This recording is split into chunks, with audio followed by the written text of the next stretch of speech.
Today's video is brought to you by Oxedo LED lighting. You might think that you can see just fine at night. Well, I did too, until I did this little upgrade. As you can see from this footage, here is some before Oxedo LED lighting, and here is some after Oxedo LED lighting. The difference is amazing. With high brightness and easy installation, Oxedo LED lighting is definitely the route for you. They're easy to install, and they're available for all makes and models. Click on the link in the description below and enter promo code 612motorsports at checkout to get yourself 15% off. Now back to our video. Hello and welcome back to another episode of 612 Motorsports. In today's episode, I have a long overdue video for you guys. We are on our way out to check on progress and get a little update on our Ford convertible that we're doing a frame-off restoration on. Some of you may have forgotten about that vehicle being part of our fleet, and some of you new folks might not even know that we have that one. And to be honest with you, that's partially my fault because I have not been able to get out to the body shop and film due to my real job hours change and that kind of a thing, and I'm not able to get out here as often as I used to. It used to be 3-4 times a week, and now it's been about a year and a half since I've been out here. So we're gonna go check on the progress of that. We're just cruising down the road now. We're taking some back roads out in the country here, a little shortcut, and we'll be there soon. But before we get there, come on guys, you know the routine. Please go ahead, hit that subscription button, the notification bell, leave a comment, a thumbs up, all that stuff. It's super helpful, and it's truly greatly appreciated. Alright, I'm going to enjoy some of these back roads here a little bit, and we'll catch up with you guys when we get to the body shop. One eternity later. Alright, so we are here at the body shop. Check this out. You have not seen this in a while, but she is super close to paint. We've got it all primed out, all blocked. It's not primed yet, but she's pretty well blocked out, and we've got you know, some little repair areas here that are just getting wrapped up, but otherwise all this new pan, everything fits, seals real nice for the trunk lid. Everything looks really good in here. Contour's nice. All of the seams look really well with those new fenders. If you remember on our old ones, these were all messed up, hogged out. They were rippled out really bad. They weren't in the best shape. And so now got them all fitted nice. The door hinge area was all messed up, rotted out. What we think maybe happened was the front driver's side corner was hit at one time, and it messed up a little bit of the firewall area, and this front section here was a little buckly, which ran into the door, causing the hinge and everything to be sacrificed. It actually was held in with some big just lag screws, and it was really gross. So we had to go ahead and rebuild that along with the actual door corner. So instead of replacing the door with a new one, we went ahead and fixed the door skin itself. It was literally a good huge chunk of this, new hinges, and this whole edge here also is rebuilt. So on the old one, it was all rotted out in here, and the hinge actually went inside the door. It wasn't actually attached to the door itself, so now it is, and it's going to hold all the weight proper and everything. As you can see here, they've all been dusted and pretty well blocked out, so these are all ready for final prep and then primer. And we're going to be putting in an order for spectacular color to be revealed and it's going to be bright and vibrant and electrifying. Did tidy up all of the lips and the seams on everything, so when around all of the doors, the trunk lid, we want to make sure that our fitment is real nice and symmetrical all the way through. So once everything is buttoned up and tidied up, this little drip rail here for the trunk is probably the worst. It does have a couple little pinholes through it. Might try to tack a little something there, but maybe not. We did end up getting the inside kind of sealed anyways, and seam sealed, spot welded. If you remember, I was in here tearing out the remnants of the old trunk floor, and now the new one is in with the new pan. Like I mentioned, everything there looking real good, real nice and clean. Very happy with how all of that looks.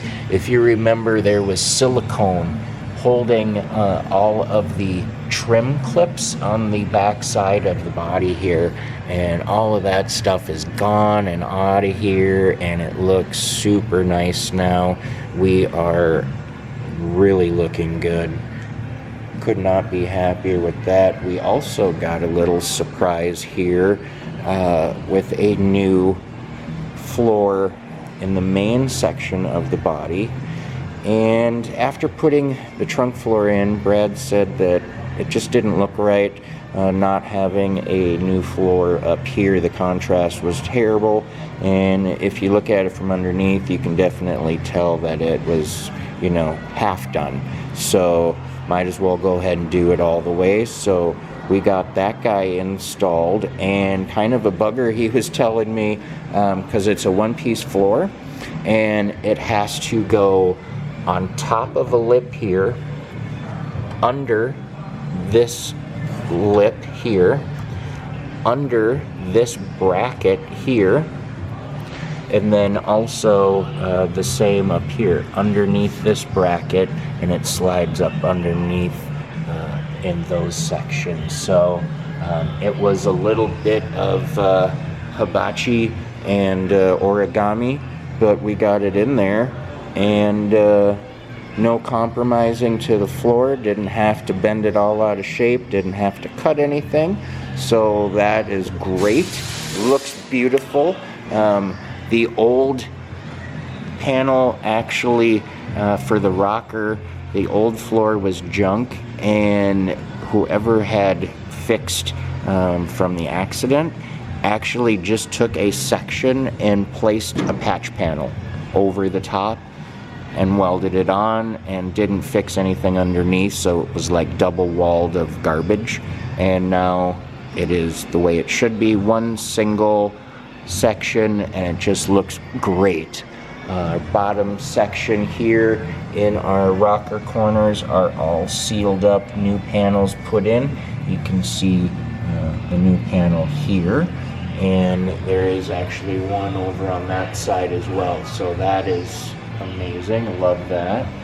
And after looking at everything too, kind of realized that the firewall had been replaced at one time.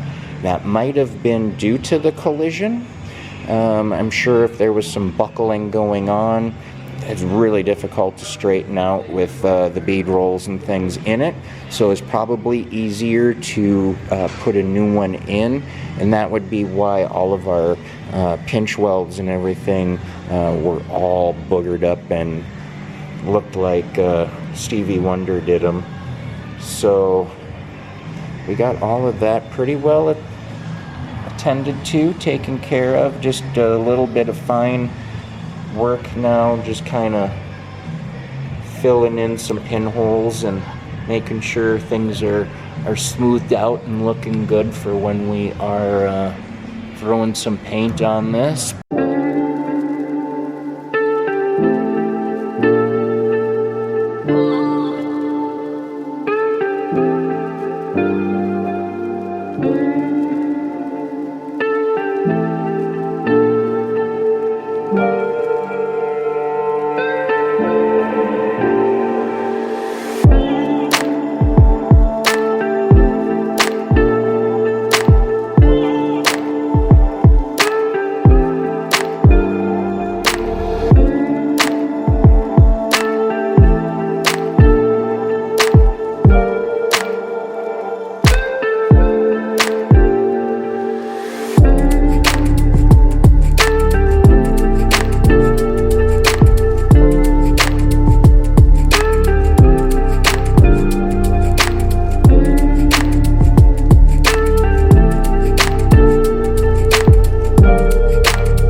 Well, that's going to wrap things up for us here today.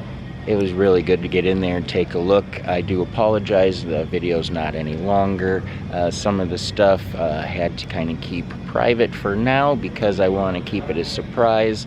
Had to go over some things, what we want to do going forward with a few items, directions, and how we want to take it, since we are getting to that point now where it is very, very close to getting put back together. So there's a few final decisions to be made, and well, we have to make those. So we will be back here shortly. We are in talks with our paint supplier, and we are going to be putting some color on soon, and we will definitely be here for that. We will not be missing that section of the process at all. So if you have not subscribed yet, please go ahead and do so. You're not going to want to miss seeing how this car comes out. Thanks again. As always, stay positive, work hard, and make it happen.